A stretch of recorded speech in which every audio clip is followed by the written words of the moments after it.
Cape Cod Broadcasting weaves the listening environments of 99.9 WQRC, Ocean 104.7, WFCC Classical 107.5, Cape Country 104, and CapeCon.com's website experience to reflect the lifestyles of the people who live, work, and play on Cape Cod. We hope that you enjoy this podcast. I'm Laura Reckford, and this is Sunday Journal.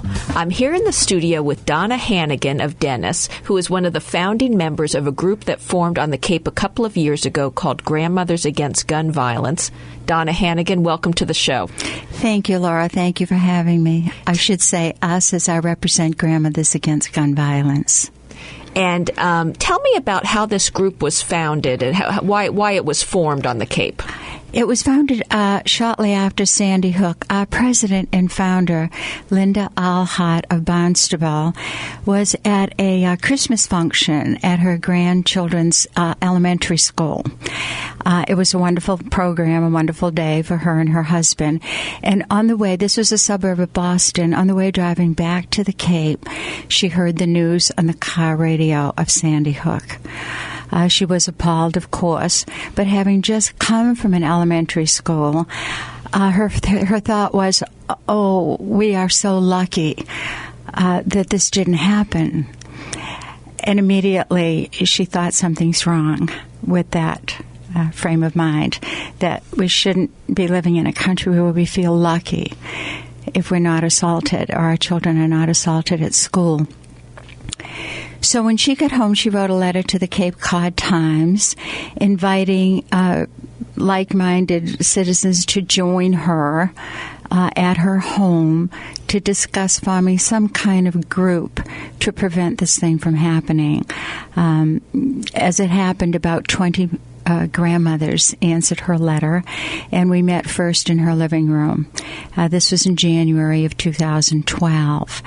Since then, we have grown to over 100 registered members, and we now meet the first Monday of each month at the Dennis Memorial Library on 6A. And tell me how you got involved with the group, because I know you're a founding member. It's very simple. I read the letter. I also was appalled. Linda gave her email in the letter. She said, anyone interested in working toward a safer community, here's my email. Would you like to meet? And I wrote a very short email. I'm interested. And so she answered me with her address, and I presume that's how most of us, at least the founding members, started. And this was a special appeal, as you say, that probably brought out some people who really hadn't been involved in groups like this in the past. Is that true? That's very true. Most of us are not flag-waving or sign-waving people. Most of us, we're just appalled at what happened at Sandy Hook, and we were moved to do something. For many members, it's the first type of activism they've ever been involved with. And there's also a local connection here on the Cape to the killings in Connecticut. Is that right? Yes. Kathleen Glick from Falmouth is a Sandy Hook grandmother. Her daughter, Jennifer, lives in Sandy Hook. As a matter of fact, the daughter's backyard bordered Adam Lanza's backyard, and her grandson was hidden in a small closet in the music room with his music teacher and other students. So he survived, but of course they heard everything over the loudspeaker. There were holes in their community, as Kathleen will tell you. Whenever the children meet for soccer or any activity, there are so many of their friends missing. So they are all undergoing therapy in that community because they all had a loss. Now, I would think not just the local connection, but the very nature of what happened would have made the early meetings of this group very emotional. Is that right? Yes, that's true. And, of course, the issue has cooled. However, part of our philosophy is not to concentrate on emotion. Actually, a primary goal of our philosophy is to engage in some rational thinking. Our mantra is common sense, common ground.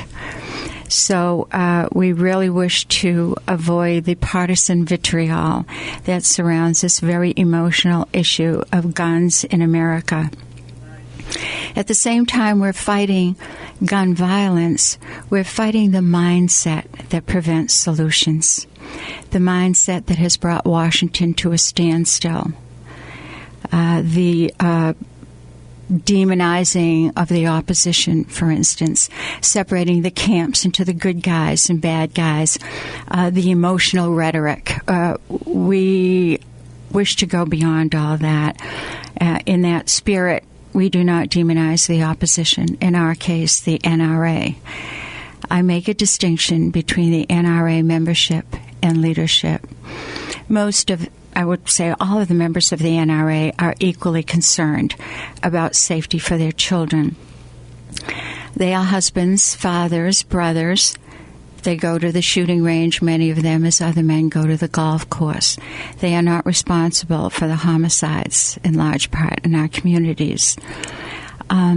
So that's where we stand. We wish to sit at the table with them. When they speak of the Second Amendment, what they don't understand is that the Second Amendment is our friend as well as theirs, because it cancels out once and for all their argument that we wish to take all the guns away. Well, we don't. And what's more, we can't. The Second Amendment won't allow it. So we're done with that argument. We're done with it. Let's put it aside and engage in some meaningful dialogue.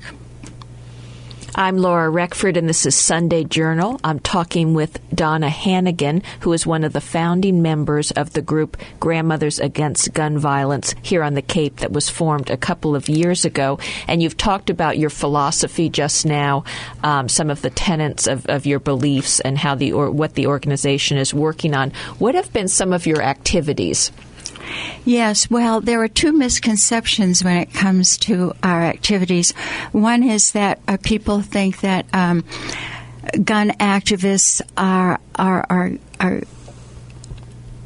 I don't know if that's the right term, gun activists, but we're against gun violence, and they think that we're going to go after the assault weapons ban. Gun violence is a many-headed monster. It's like the Hydra from mythology. The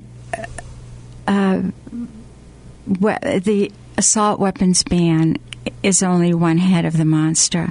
There are many, many areas of gun violence in which we are working, and I'll just read off some of them. There is the enforcement of the current laws. There's gun trafficking. There are straw purchases. There's the mental health issue. The mentally ill are more often victims of gun violence than they are perpetrators, in spite of the fact that these horrendous massacres have been perpetrated by the mentally ill. Most of the gun violence happens one at a time, the homicides in our cities. We also work in the provenance of guns. Where do they come from? It's pointless to lock up a drug addict unless you find out where he got the drugs. There is a group in Cambridge, Dorchester, working on this, and they're called the Lipstick Ladies. They're interested in the provenance of guns. Many of them have lost a loved one to guns.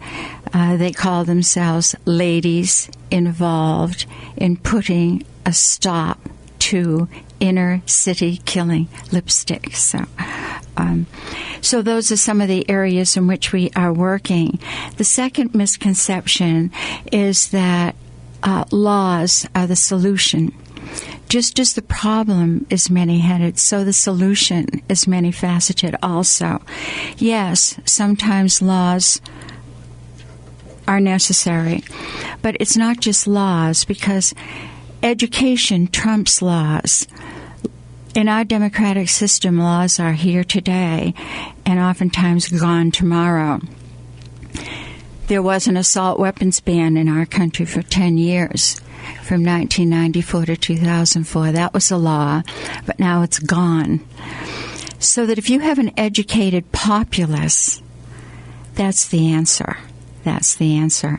In order to have an educated populace, you have to collect some data. And you have to approach this data with an open mind. Right now, there is something called the Dickey Amendment that prevents the Center for Disease Control from spending any money on data having to do with gun violence. This was put in 1996, so for almost 20 years, we have had no data. It's all guesswork. It's flying blind, so to speak. The Center for Disease Control has $50 million for mining disasters, $10 million for Lyme disease, $105 million for tobacco, $67 million for diabetes, $150 million for polio. In none of these areas is the death rate as high as gun violence. The worldwide death rate for polio, for instance, was 424. The yearly gun death in America is about 30,000. Two-thirds of it suicide. And yet there is zero amount of dollars going to data research. So we need to we need to address that. There needs to be data. And so your group is working to try to gather some of this data, it sounds like, and also working to sort of not just advocate, but perhaps even liaison with people on the other side of the issue to try to come together on some of this. Is that right? Yes, we are. We would like to sit at the table and, unlike what's happening in Washington, engage in some meaningful dialogue. We are also working with Media Literacy Now, which is an organization that encourages media literacy in the schools. This is a step to an educated populace so that the alarmist rhetoric thrown out by either side, which is really meaningless, will be recognized to create a thinking population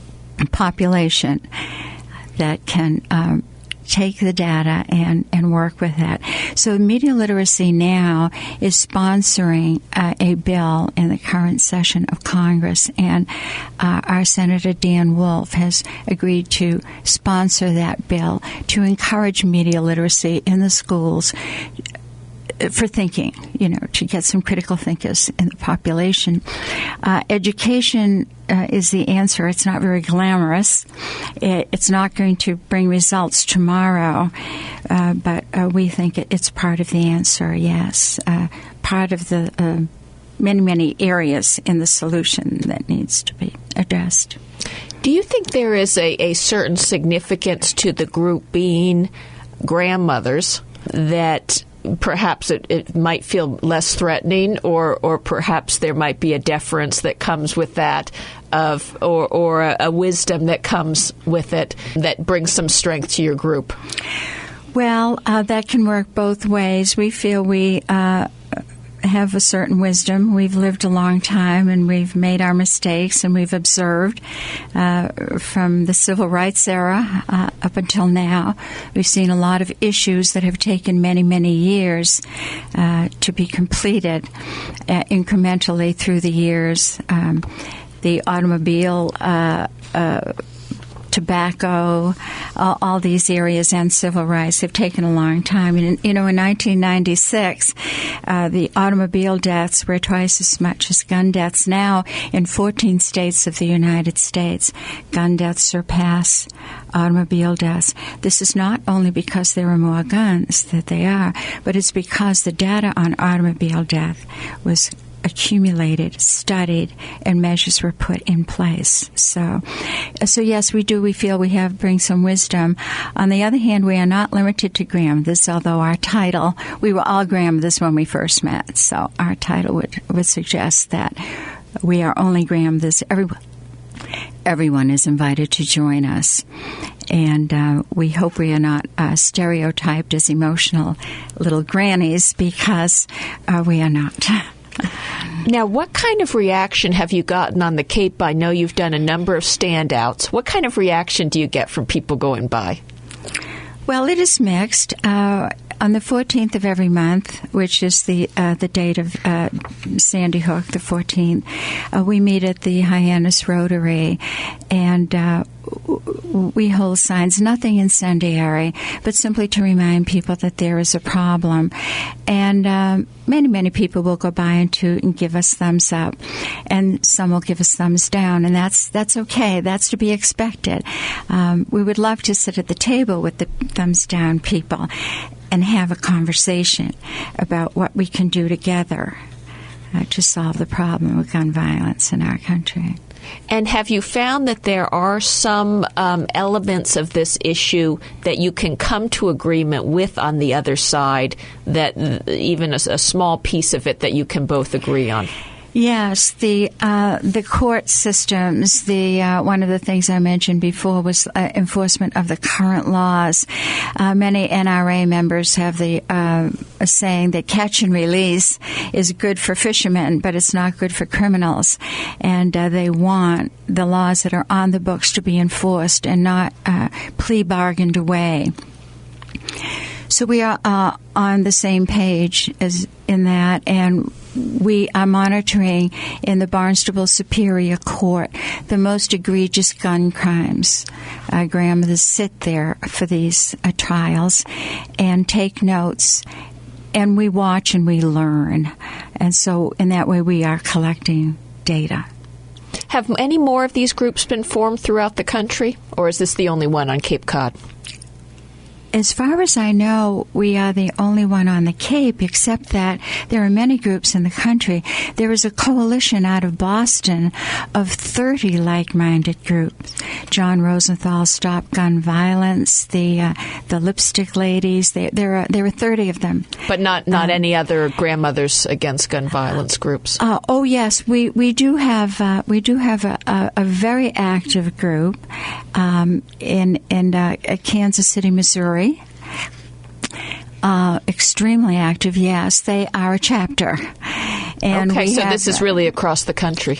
Well, it is. We're new, but we have had interest across the country. We now have a very active chapter, as I say, in Kansas City, Missouri. There's also rumblings in Ohio and Chicago of people who are interested in forming grandmother's chapters there. But it started right here on Cape Cod. But it started in Linda Alhart's living room in Barnstable, yes. Well, this has been a very interesting conversation. Unfortunately, we're out of time. Thank you, Donna Hannigan, for taking the time to be with me here today to talk about the group Grandmothers Against Gun Violence. Thank you so much. Thank you for having me. We welcome the opportunity to be heard. I'm Laura Reckford, and this is Sunday Journal. This podcast is a presentation of Cape Cod Broadcasting, which is solely responsible for its content. Thank you for listening. For more information, please visit us at capecodbroadcasting.com.